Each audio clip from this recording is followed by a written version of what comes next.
میرے نبی نے تو نکاح کو اتنا آسان کر دیا، آپ نے فرمایا ان اعظم النکاح برکتن ایسرہ مؤونۃ، سب سے زیادہ برکت اس نکاح میں ہوتی ہے جس کو سب سے کم خرچ میں نپٹایا جائے۔ نبی کے دور میں نکاح ہوتا تھا، بہت معمولی خرچ میں نکاح ہو جاتا تھا، اور ایسا نہیں کہ نبی کے دور میں سب غریب لوگ تھے، اس میں عثمان غنی کے جیسے کروڑ پتی لوگ بھی تھے، اس میں عبد الرحمن بن عوف کے جیسے کروڑ پتی لوگ بھی تھے۔ دولت والے ہوتے تھے یا غریب ہوتے تھے، بڑے سمپل طریقے سے نکاح کر لیتے تھے اور بیوی کو لے آتے تھے، اور وہاں ایک نہیں چار چار بیویوں کا رواج تھا۔ اسلام نے اگر مرد کے پاس طاقت ہے تو 4 بیویوں تک کی اجازت دی، اس میں کوئی شرم کی بات نہیں ہے۔ آج ایک مرد زنا کر کے 10 عورتوں کے ساتھ زنا کرے اتنا برا نہیں مانا جاتا، اگر کوئی بیچارہ اس کے پاس طاقت ہے جسمانی اعتبار سے، مالی اعتبار سے، اگر وہ ایک کے ساتھ ساتھ دوسری بیوی کر لے، دوسری شادی کر لے، بوال ہو جاتا ہے صاحب، پورے گاؤں والے اس کا جینا حرام کر دیتے ہیں، اور پہلی بیوی اور اس کے گھر والے تو اس کا جینا حرام کر ہی دیتے ہیں۔ یاد رکھو میرے بھائیوں، حلال کو مشکل بناؤ گے حرام آسان ہو جائے گا، اور آج حرام آسان ہو چکا ہے اور ہماری اور آپ کی سوچ سے بہت اوپر جا چکا ہے۔ زناکاری اور بدکاری مسلم سماج میں اتنی عام ہوتی چلی جا رہی ہے، میرے پاس آئے دن فون آتا ہے اور ایسے ایسے مسئلے پوچھے جاتے ہیں، اللہ کی پناہ شرم آتی ہے۔ مولوی صاحب، لڑکے نے لڑکی کے ساتھ غلط کام کر لیا، پھر لوگوں نے شادی کرا دی، شادی کے 3 مہینے کے بعد بچہ ہو گیا، اب کیا کیا جائے؟ کیا دوبارہ نکاح کرنا پڑے گا؟ یہ وہ مسئلے ہیں، ان کا جواب کیا دینا ہے وہ ایک الگ مسئلہ ہے، لیکن مسلمانوں کی سوسائٹی میں اس طریقے کے مسئلے پیدا ہوں، یہ سوچنے کی بات ہے میرے پیارے ساتھیوں، یہ افسوس کرنے کی بات ہے، یہ افسوس کرنے کا مقام ہے۔ حلال کو مشکل بناؤ گے حرام آسان ہو جائے گا، شادیوں کو آسان کرو۔ نوجوانوں، تم سے بھی کہتا ہوں، اپنے باپ سے جا کے کہہ دو، اپنی ماں سے جا کے کہہ دو، میری شادی سنت کے مطابق کرو، آسان طریقے سے کرو۔ اپنے سسر کے اوپر بوجھ نہ بنو، اپنے ہونے والے سسر کے اوپر بوجھ نہ بنو، کسی طریقے کے جہیز کے چکر میں نہ پڑو، آسان اور سمپل لائف گزارو، عزت اور خودداری کے ساتھ۔ سسرال سے ملنے والے بیڈ سے بہتر ہے چٹائی پر لیٹ کر کے زندگی گزار دو، سسرال سے ملنے والے فریز کا ٹھنڈا پانی پینے سے بہتر ہے کہ گھڑے کا ٹھنڈا پانی پی کے گزارا کر لو، سسرال سے ملنے والی بائک پر چلنے سے بہتر ہے اپنی کمائی کی سائیکل پر اپنی بیوی کو بٹھا کر کے چلو۔ میرے پیارے ساتھیوں، عزت اور خودداری آپ کے ہاتھوں میں ہے، اب آپ خود ڈیسائیڈ کر لیجئے ہم کو کیا کرنا ہے۔ میرے عزیزوں، زناکاری وہ گناہ ہے جو جہنم کے اندر لے کے جانے والا ہے۔ اللہ کہتا وَلَا تَقْرَبُوا الزِّنَا إِنَّهُ كَانَ فَاحِشَةً وَسَاءَ سَبِيلًا، اے میرے بندو تم زنا کے قریب بھی نہ جانا، یہ بڑا ہی گندا کام ہے، بہت برا راستہ ہے۔ اللہ کے نبی کی عادت تھی فجر کی نماز پڑھنے کے بعد آپ صحابہ کی طرف اپنا چہرہ کر لیتے تھے اور آپ صحابہ سے پوچھتے تھے کیا تم نے کوئی خواب دیکھا ہے؟ صحابہ کرام اپنا خواب بیان کرتے تھے، اللہ کے پیارے نبی اپنا خواب بیان کرتے تھے۔ ایک دن اللہ کے نبی نے اپنا خواب بیان کیا، اس خواب میں اللہ تعالیٰ نے اپنے نبی کو جہنم کے عذاب کے بہت سارے مناظر دکھائے تھے۔ بہت لمبی حدیث ہے، میں پوری حدیث آپ کے سامنے نہیں پڑھنا چاہتا ہوں، اس کا ایک ٹکڑا آپ کے سامنے پڑھنا چاہتا ہوں کہ اللہ کے نبی نے اس خواب میں دیکھا کہ آپ کا گزر ایک ایسی جگہ سے ہوا جو تندور کے جیسی جگہ تھی، تندور جس میں روٹی بنائی جاتی ہے، تندور کے جیسی کوئی جگہ تھی۔ اللہ کے نبی فرماتے جب میں نے جھانک کر کے دیکھا فَإِذَا فِيهِ لَغَةٌ وَأَصْوَاتٌ، اس تندور کے اندر سے آوازیں آ رہی تھی، چلانے کی آوازیں۔ میں نے جب جھانک کر کے دیکھا تو اس میں بہت سارے مرد و عورت الٹے لٹکے ہوئے تھے اور سب کے سب برہنہ تھے، سب کے سب ننگے تھے، اس کے بدن پر کوئی کپڑا نہ تھا، مرد بھی ننگے عورتیں بھی ننگے، وہ الٹے لٹکے ہوئے تھے اور جہنم کی آگ آتی تھی اور ان کی شرمگاہوں میں داخل ہو رہی تھی۔ اللہ کے نبی نے پوچھا کہ جب وہ جہنم کی آگ آتی تھی اور ان کی شرمگاہوں میں داخل ہوتی تھی، وہ چلانے لگتے تھے، وہ چیخنے لگتے تھے۔ اللہ کے نبی نے پوچھا کہ یہ کون لوگ ہیں کہ ان کے اتنا دردناک عذاب ہو رہا ہے؟ جواب ملا ہؤلاء الزناة والزوانی، اے اللہ کے نبی یہ زناکار مرد ہیں اور زناکار عورتیں ہیں۔ میرے بھائیوں، اس سماج سے اس برائی کو مٹانا ہے تو یہ 2 کام کرنا ہم کو بہت ضروری ہے۔ پہلا کام، اپنے گھر میں ہمیں ماحول پردہ والا اور شرم و حیا والا بنانا پڑے گا. اپنے گھر میں محرم غیر محرم کا فرق کرنا پڑے گا. آپ کی لڑکی جوان ہو گئی, اب کوئی بھی آتا ہے گاؤں کا اور اگر آپ کی بیٹی بے پردہ اس کے سامنے آ جا رہی ہے تو اس پر آپ کو پابندی لگانا پڑے گا. میں جانتا ہوں جس ماحول میں یہ چیزیں عام ہو جاتی ہیں وہاں بچنا بہت مشکل ہو جاتا ہے, مگر میں یہ بھی جانتا ہوں کہ ساؤتھ افریقہ کا کرکٹر ہاشم املہ اگر اس ملک میں جہاں ہر طرف ننگی عورتیں گھومتی ہوں, اگر اس ملک میں اس کی بیوی سر سے پیر تک نقاب میں چل سکتی ہے تو آپ کے علاقے میں اگر یہ پردے کا ماحول نہ ہو, لیکن اگر آپ چاہیں گے, اگر باپ چاہے گا, اگر ماں چاہے گی تو اس کی بیٹی اس ماحول پر بھی انشاءاللہ عمل کرے گی. میرے پاس ایسے بھی کیس آتے ہیں میرے بھائیوں, ایسی بچیوں کے فون آتے ہیں جو کہتی ہیں کہ ہم ایسے گھروں میں شادی کرنا چاہتے ہیں جہاں ہمیں اسلامی پردے پر عمل کرنے دیا جائے, جہاں دیور اور جیٹ سے پردے کا ماحول ہو, جہاں بے پردگی نہ ہو, بے حیائی نہ ہو, ہم ایسے گھر میں شادی کرنا چاہتے ہیں. آج کے اس دور میں ایسی بھی مسلمان لڑکیاں ہیں. یہ پہلا کام آپ کو کرنا پڑے گا, اپنے گھر کے ماحول کو اسلامی ماحول بنانا پڑے گا. اور دوسرا کام کیا کرنا پڑے گا, نکاح کو آسان کرنا پڑے گا. جب تک آپ یہ کام نہیں کریں گے میرے پیارے ساتھیوں, زناکاری اور بدکاری کو نہیں روک سکتے. جہنم میں لے کر کے جانے والا ایک اور عمل ہے سود کھانا, بیاج کھانا. اللہ کے نبی نے لعنت کی ہے باقاعدہ, لعن اللہ آکل الربا وموکلہ وکاتبہ وشاہدیہ. سود کھانے والا, سود کھلانے والا, سود کی گواہی دینے والا, سود کو لکھنے والا, سب پر اللہ کی لعنت ہو. اور قرآن کہتا ہے فَإِن لَّمْ تَفْعَلُوا فَأْذَنُوا بِحَرْبٍ مِّنَ اللَّهِ وَرَسُولِهِ.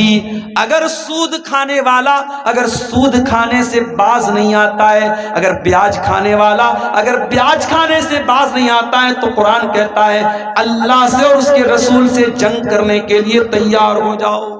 آج کون بیاج نہیں کھا رہا ہے؟ کس کا سیونگ اکاؤنٹ نہیں ہے؟ سب کا سیونگ اکاؤنٹ ہے, اور سب کے اکاؤنٹ میں, کسی کے اکاؤنٹ میں 10 روپیہ, کسی کے اکاؤنٹ میں 100 روپیہ, کسی کے اکاؤنٹ میں 1 لاکھ روپیہ. جس کی جتنی کیپٹل ہے اس حساب سے بیاج آ رہا ہے. اور یہ تو وہ بیاج ہے جو سیونگ اکاؤنٹ میں ملتی ہے.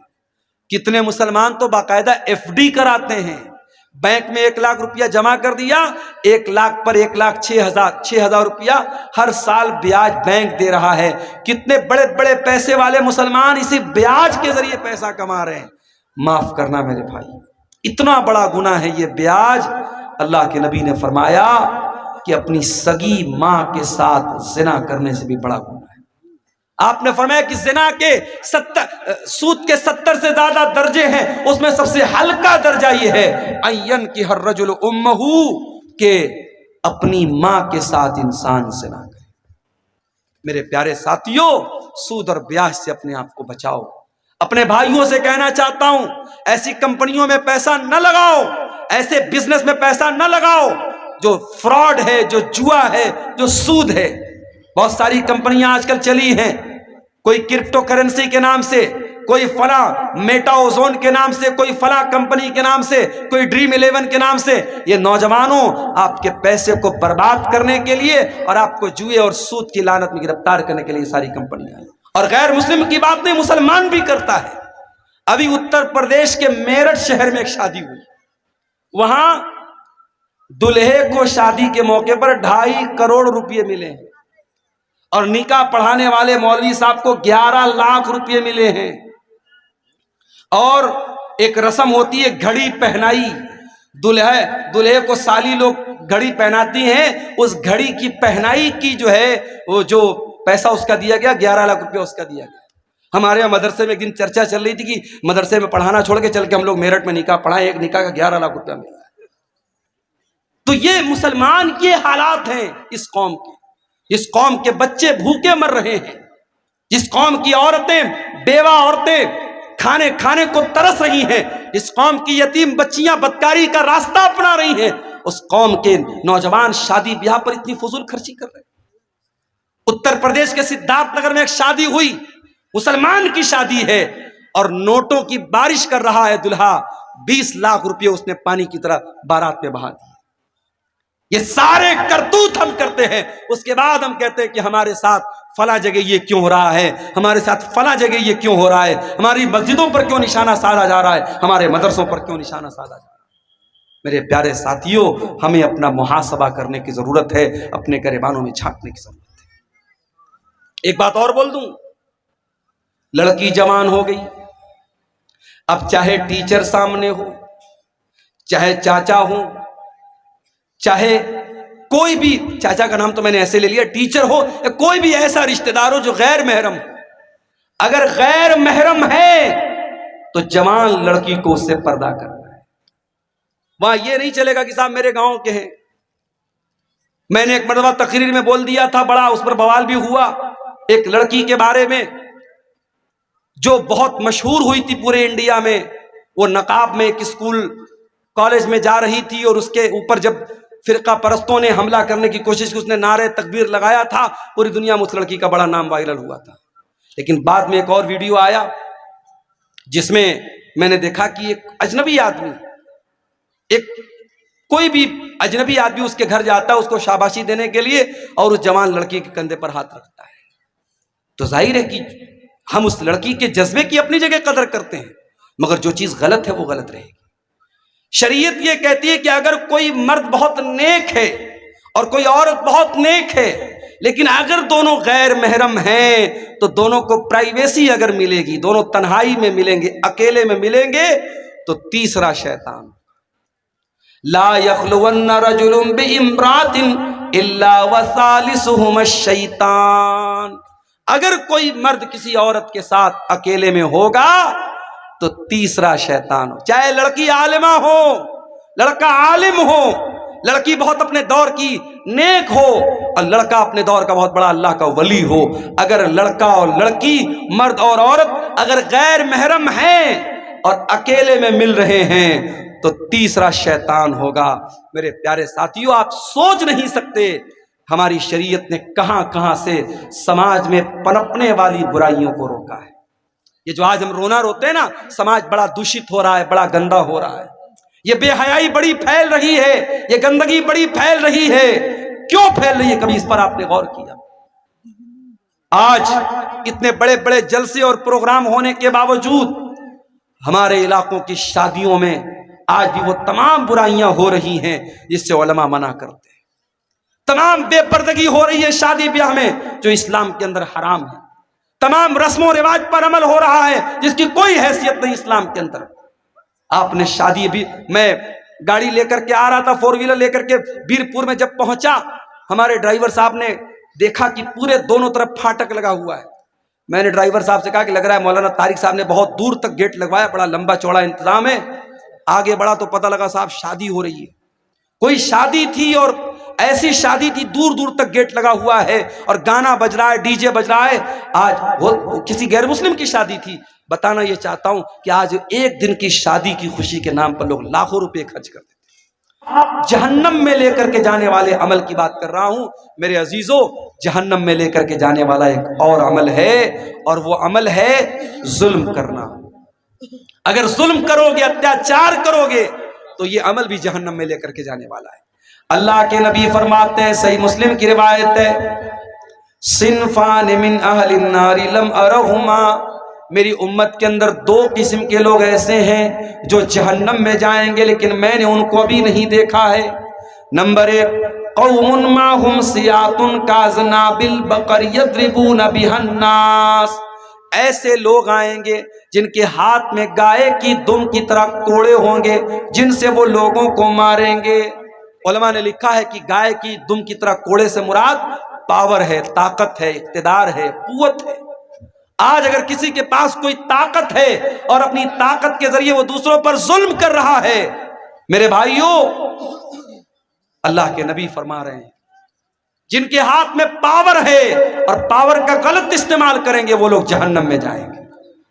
آپ دیکھ رہے ہیں ابھی ملک کے حالات کیا ہیں، اور ہمارے جس اسٹیٹ سے میں آتا ہوں اس اسٹیٹ کے حالات بھی آپ دیکھ رہے ہیں، کس طریقے سے بے قصور کو قصوروار اور قصوروار کو بے قصور بنایا جاتا ہم جانتے ہیں۔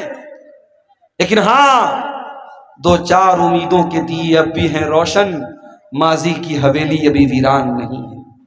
اگر شرجیل امام نام کا وہ لڑکا جس کو بے قصور جیل کی کال کوٹری میں ڈالا گیا، تو آج اللہ کا فضل و کرم ہے، اس لڑکے کی بہن نے اپنی تعلیم کے بل پر جو جج بن گئی عدالت کی، غالباً ہائی کورٹ کی وہ جج بنی ہے، اس نے دنیا کو دکھا دیا کہ تم ظلم کر کے ہمارے ٹیلنٹ کو نہیں روک سکتے ہو، ہماری صلاحیت کو نہیں روک سکتے ہو۔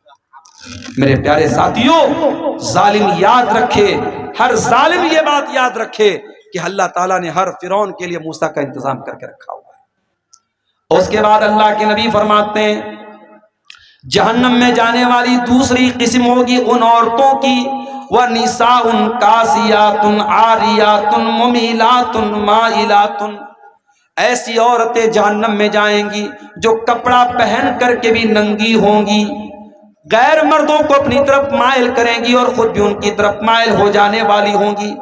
لا يدخلن الجنہ، ایسی عورتیں جنت کے اندر نہیں جائیں گی۔ ولا یجدن ریحہا، اور جنت میں جانا تو بہت دور کی بات ہے، وہ جنت کی خوشبو بھی نہیں پائیں گی۔ تو یہ عمل بھی میرے پیارے ساتھیوں جہنم میں لے کر کے جانے والا ہے۔ اور آگے بڑھیے، کسی کا حق مار لینا، کسی کی زمین پر ناجائز قبضہ کر لینا، بھائی کا اپنی بہن کا حق مار لینا، باپ کا اپنی بیٹی کا حق مار لینا، پڑوسی کا حق مار لینا، یہ بھی بہت بڑا گناہ ہے۔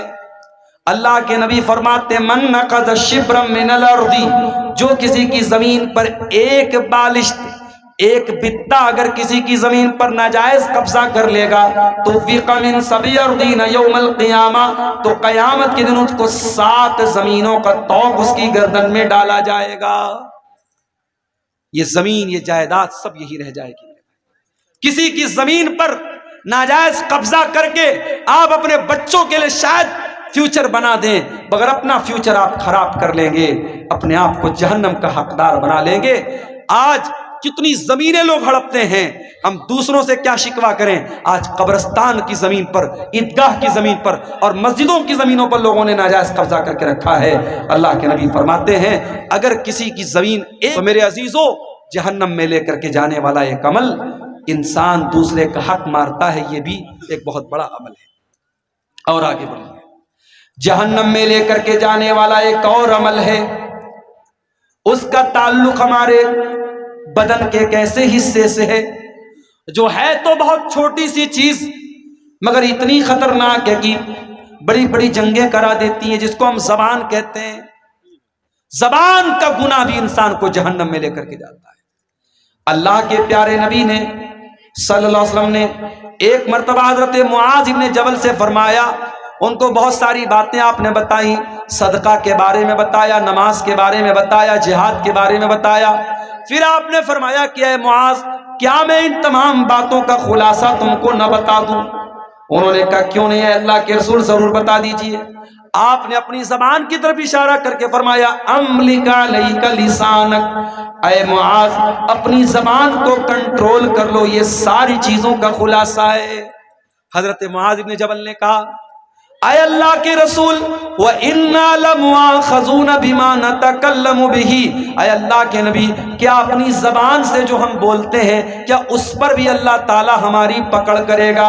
آپ نے فرمایا اے معاذ میں تو تم کو بہت سمجھدار آدمی سمجھتا تھا، اے معاذ تیری ماں تم کو گم کر دے، وَهَلْ يُكَبُّ النَّاسُ عَلَى مَنَاخِرِهِمْ إِلَّا حَصَائِدَ أَلْسِنَتِهِمْ، قیامت کے دن لوگ اپنی ناک کے بل گھسیٹ کر کے جہنم میں جائیں گے اسی اپنی زبان کی کرتوتوں سے۔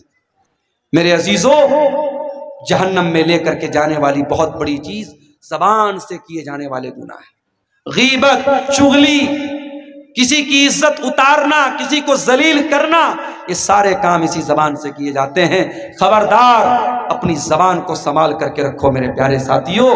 کہتے ہیں من سمت نجا، جو خاموش رہا وہ بچ گیا، اور اللہ کے نبی صلی اللہ علیہ وسلم فرماتے ہیں کہ جو اللہ کے اوپر اور قیامت کے دن کے اوپر ایمان رکھتا ہے فَلْيَقُلْ خَيْرًا أَوْ لِيَصْمُتْ، وہ بولے تو اچھی بات بولے ورنہ چپ رہے۔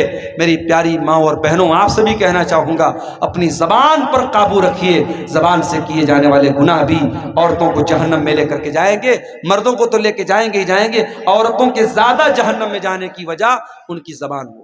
اور آگے بڑھیں، ایک اور گناہ ہے جو جہنم میں لے کر کے جاتا ہے، ہر جمعہ کے خطبے میں ہم سنتے ہیں وَكُلُّ مُحْدَثَةٍ بِدْعَةٍ وَكُلُّ بِدْعَةٍ ضَلَالَةٍ وَكُلُّ ضَلَالَةٍ فِي النَّارِ۔ دین کے اندر ہر نیا کام بدعت ہے اور ہر بدعت گمراہی ہے اور ہر گمراہی جہنم میں لے کے جاتی ہے۔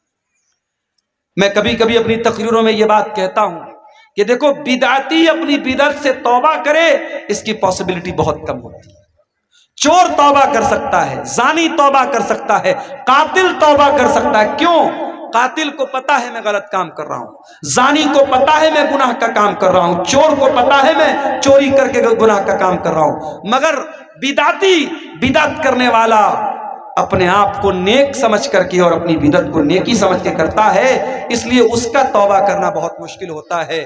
اسی لیے میرے پیارے ساتھیوں، بدعتی کے توبہ کرنے کی امید بہت کم ہوتی ہے، یا آپ کہہ سکتے ہیں کہ بدعتی سے توبہ کی توفیق چھین لی جاتی ہے۔ اسی لیے علماء کہتے ہیں کہ جہاں کوئی بدعت پیدا ہوتی ہے وہاں کوئی سنت ختم ہو جاتی ہے۔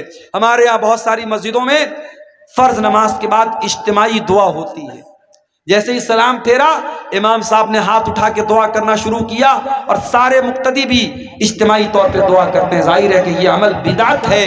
انفرادی طور پر تو انسان دعا کر سکتا ہے، مگر اجتماعی طور پر سارے لوگ مل کر کے دعا کریں یہ ثابت نہیں ہے، یہ بدعت ہے۔ اور اس کا نقصان کیا ہوتا ہے کہ نماز کے بعد کے جو اذکار ہیں وہ لوگ نہیں پڑھتے اور ایسے ہی اٹھ کے چلے جاتے ہیں۔ تو میرے ساتھیوں، بدعت سے اپنے دامن کو ہمیں بچانا ہے۔ بدعتی قیامت کے دن اللہ کے پیارے نبی کے ہاتھوں سے کوثر کا جام بھی اس کو نصیب نہیں ہوگا۔ یہ مزید اچھا 1000 روپے کا تعاون ایک بھائی نے اور پیش کیا ہے، اللہ اس کو بھی قبول فرمائے۔ ابھی ہمارے ایک بھائی نے پیچھے سے کہا کہ کچھ لوگ ٹائم کے پہلے اذان دے دیتے ہیں، ٹائم کے پہلے، چاہے عصر کی اذان ہو چاہے فجر کی اذان ہو، اگر جو ٹائم ہے بہت سوچ سمجھ کر کے جنتری بنائی گئی، ٹائمنگ بنائی گئی ہے، اس ٹائمنگ سے پہلے اگر کوئی اذان دیتا ہے تو یہ بھی غلط ہے۔ اسی طریقے سے بعض جگہوں پر دیکھا گیا کہ قبرستان میں مردے کو دفنانے کے بعد وہاں کھڑے ہو کے اذان دے رہے، بھائی یہ کیا ہے؟ کہتے صاحب ہم اذان دے کر کے شیطان کو بھگا رہے ہیں یہاں سے، تاکہ ہمارا جو مردہ ہے اس سے سوال و جواب میں آسانی ہو جائے۔ معاف کیجئے، مردے کی آسانی کے لیے دعا کرنے کا حکم ہے، اذان دینے کا حکم نہیں ہے۔ اس لیے میرے عزیزو، آپ بدعت کے ہر طریقے سے اپنے آپ کو بچائیے۔ ایک بھائی پوچھ رہے ہیں کہ ریاکاری سے بچنے کا کیا طریقہ ہے؟ ریاکاری سے بچنے کا ایک طریقہ تو یہ ہے کہ آپ جب بھی کوئی نیکی کریں اس احساس کے ساتھ اور اس فیلنگ کے ساتھ کریں کہ کسی کو پتہ نہ چلے، چپکے سے نیکی کرو۔ وہ کہاوت ہے نا، نیکی کر دریا میں ڈال، یہ ایک عادت ڈال لیں۔ دوسری بات ہے کہ اپنی نیکی کے بارے میں بیان نہ کرے لوگوں سے۔ اور پھر تیسری چیز یہ ہے کہ اگر آپ ریاکاری سے بچنا چاہتے ہیں تو زندگی میں کچھ عمل ایسا کر کے جائیے جو بالکل سیکرٹ ہو، آپ کو پتا ہو، اللہ کو پتا۔ اللہ تعالیٰ نے قرآن کریم میں اپنے نیک بندوں کے بارے میں فرمایا وَيُطْعِمُونَ الطَّعَامَ عَلَىٰ حُبِّهِ مِسْكِينًا وَيَتِيمًا وَأَسِيرًا۔ میرے نیک بندے مسکینوں کو، یتیموں کو، قیدیوں کو کھانا کھلاتے ہیں اور کہتے ہیں انما نطعمکم لوجہ اللہ لا نرید منکم جزاء ولا شکورا، کہ ہم تم کو اللہ تعالیٰ کو راضی کرنے کے لیے کھلا رہے ہیں، ہمیں کوئی بدلہ نہیں چاہیے، کوئی شکریہ نہیں چاہیے، بس یہ ہونا چاہیے اخلاص۔ اگر یہ چیز آپ کے اندر ہے انشاءاللہ تو ریاکاری سے آپ بچ جائیں گے۔ اگر کوئی رشتہ دار یا ماں باپ قرآن پڑھنے کے لیے بولا تو بچہ ان کو خوش کرنے کے لیے اچھے سے پڑھتے ہیں، اور سعودی کی آواز کیا لکھا ہے، سریلی آواز سے پڑھتے ہیں، تو یہ ریاکاری ہے یا نہیں؟ دیکھیے قرآن کو ایسے بھی سریلی آواز سے پڑھنا چاہیے۔ ماں باپ کو دکھانے کے لیے آپ پڑھتے ہیں تو غلط ہے۔ قرآن جب بھی پڑھیں تو اچھی آواز میں پڑھنے کا حکم ہے۔ اللہ کے نبی کی حدیث ہے من لم یتغن بالقرآن فلیس منا، کہ جو قرآن کو گا کر کے نہ پڑھے، گا کر کے پڑھنے کا مطلب قرآن کو اچھی آواز میں، سریلی آواز میں نہ پڑھے، وہ ہم میں سے نہیں۔ قرآن کو اچھی آواز میں پڑھنا چاہیے، لیکن باپ کے ڈر سے پڑھ رہا ہے اور ایسے نارمل آواز میں پڑھ رہا ہے تو یہ غلط بات ہے. اچھی آواز میں ہمیشہ پڑھنا چاہیے. اگر کبھی بچے جو ہوتے ہیں چھوٹے ہوتے ہیں ناسمجھ ہوتے ہیں، استاذ کے ڈر سے کبھی کلاس میں پڑھ دیا تو اتنا بڑا کوئی مسئلہ نہیں ہے، اس کو ریاکاری نہیں بولیں. اگر کوئی امام نماز پڑھائے اور پڑھاتے پڑھاتے ناپاک ہو جائے، ان کی وضو ختم ہو جاتی ہے، تو ایسی صورت میں کیا کرنا چاہیے؟ دیکھیے، اگر نماز کے دوران کسی کا وضو ٹوٹ جاتا ہے تو اس کو نماز تو فوراً توڑ دینی چاہیے. حدیثوں سے جو بات ثابت ہے وہ یہی ہے کہ اس کو نماز پھر اس کے آگے کنٹینیو نہیں کرنا چاہیے. اب وہ امام ہے تو ایسی صورت میں وہ اگر اکیلا پڑھ رہا ہوتا تو بھائی چلو ٹھیک ہے، نماز توڑ کے جائے گا، دوبارہ وضو آ کے پڑھے گا. تو اگر وہ امام ہے تو بھی وہ یہی کام کرے. اگر اس کا وضو ٹوٹ گیا ہے تو وہ نماز کے بیچ میں سے نکل جائے اور مقتدیوں کو بتا دے کہ یہ میرے ساتھ مسئلہ ہو گیا، میرا وضو ٹوٹ گیا، اور دوبارہ آ کر کے وہ پھر سے نماز پڑھائے. اس لیے کہ اگر نماز کے دوران وضو ٹوٹ گیا تو پھر نماز باطل ہو گئی، پھر وہ نماز اس کو دہرانا پڑے گا. حضرت عمر فاروق رضی اللہ عنہ کی شہادت کا جو واقعہ ہے کہ ان کے اوپر جب ابو لولو فیروز نے حملہ کیا تھا تو وہ گر پڑے تھے، لیکن انہوں نے گرتے ہوئے عبد الرحمن بن عوف کو آگے بڑھایا اور باقی نماز انہوں نے پڑھائی. تو وہاں مسئلہ دوسرا تھا، وہاں نماز باطل نہیں ہو رہی تھی. یہاں آپ نے جو سوال پوچھا ہے کہ نماز وضو ٹوٹ جائے، وضو ٹوٹ رہا ہے، تو ایسی صورت میں پھر نماز کو دہرانا پڑے گا. کسی اور کو امام بنانے سے کام نہیں چلے گا. اگر کوئی اور امام بنے گا تو پھر شروع سے نماز پڑھانا پڑے گا. واللہ اعلم بالصواب. تو میرے بھائیوں، یہ جہنم میں لے کر کے جانے والے چند اعمال آپ کے سامنے میں نے بیان کیے ہیں، اور باتیں اور بھی ہیں، لیکن اب میں دیکھ رہا ہوں کافی تاخیر بھی ہو گئی اور کافی لوگ ہمارے یہاں سے ٹھنڈی کی وجہ سے، چونکہ ٹھنڈی بھی بڑھ رہی ہے، میں آخر میں یہی کہوں گا کہ جہنم جیسی خطرناک جگہ سے ہمیں اور آپ کو اللہ تعالیٰ سے پناہ بھی مانگنی چاہیے، اور ہمیں دعا بھی کرنی چاہیے اللہ تعالیٰ سے کہ ہمیں جہنم کے عذاب سے بچائے. اور اسی طریقے سے ہمیں وہ اعمال بھی کرنے چاہیے جو ہمیں جہنم میں لے کر کے جانے سے بچا لیں. سوال پوچھا گیا کہ بدعتی کے پیچھے نماز ہوگی یا نہیں ہوگی. دیکھیے، اس میں تھوڑی سی تفصیل ہے. اگر کوئی بدعتی ہے اور آپ کو معلوم ہے کہ یہ ایسی بدعت کرتا ہے جو انسان کو اسلام سے خارج کر دیتی ہے، مثال کے طور پر کوئی امام نماز پڑھا رہا ہے اور وہ قبر پہ سجدہ کرتا ہے، غیر اللہ سے مدد مانگتا ہے، تو ظاہر ہے کہ یہ بدعت تو کفر تک لے کے جا رہی ہے، شرک تک لے کے جا رہی ہے. ایسے امام کے پیچھے آپ نماز نہیں پڑھیں گے. لیکن اگر کوئی بدعتی ہے لیکن اس کی بدعت ایسی بدعت نہیں ہے جو کفر تک لے کے جاتی ہو، تو وہ بدعتی ہے، گنہگار ہے، لیکن اس کے پیچھے آپ نماز پڑھ سکتے ہیں. لیکن جان بوجھ کر کے قصدن اچھے امام کو چھوڑ کر کے، متبع سنت امام کو چھوڑ کر کے ایسے بدعتی امام کے پیچھے نماز نہیں پڑھے. جہاں مجبوری کی بات ہو، آپ بازار میں جا رہے ہیں، مارکیٹ میں جا رہے ہیں اور کوئی مسجد آ گئی تو وہاں آپ نماز پڑھ سکتے ہیں. لیکن اگر یہ کنفرم ہے کہ وہ بدعتی جو ہے وہ کوئی شرکیہ عمل کر رہا ہے تو پھر اس کے پیچھے آپ نماز نہیں پڑھیں گے. اللہ تعالیٰ سے دعا ہے رب العالمین ہمیں نیک عمل اور اچھی سمجھ کی توفیق عطا فرمائے.